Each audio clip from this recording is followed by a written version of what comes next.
ಆದರೆ ನಮ್ಮದು ಎತ್ತ ಸಾಗಿದೆ. ನಮ್ಮ ಬದುಕಿನ ಅನಂತ ರೀತಿಗಳ ಬದಲಾವಣೆ ಆಗ್ಯಾವ.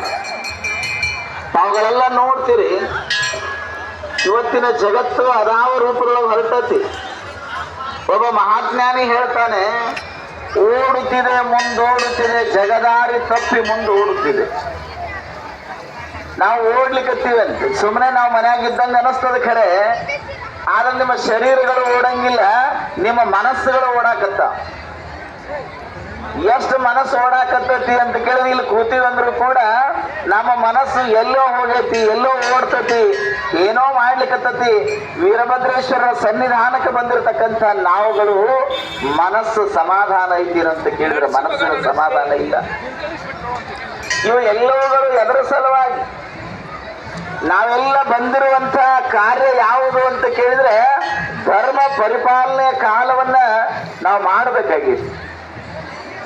ಧರ್ಮ ಅನ್ನುವಂಥದ್ದನ್ನ ಆಚರಣೆ ಮಾಡಬೇಕಾಗೈತಿ, ಧರ್ಮ ಅನ್ನುವಂಥದ್ದನ್ನ ಪಾಲನೆ ಮಾಡಬೇಕಾಗೈತಿ. ಆದ್ರೆ ಧರ್ಮ ಏನ್ ಮಾಡೈತಿ ಅಂದ್ರೆ ನಾವು ಸ್ವಲ್ಪ ದಾರಿ ಬಿಟ್ಟು ಬೇರೆ ದಾರಿಯನ್ನ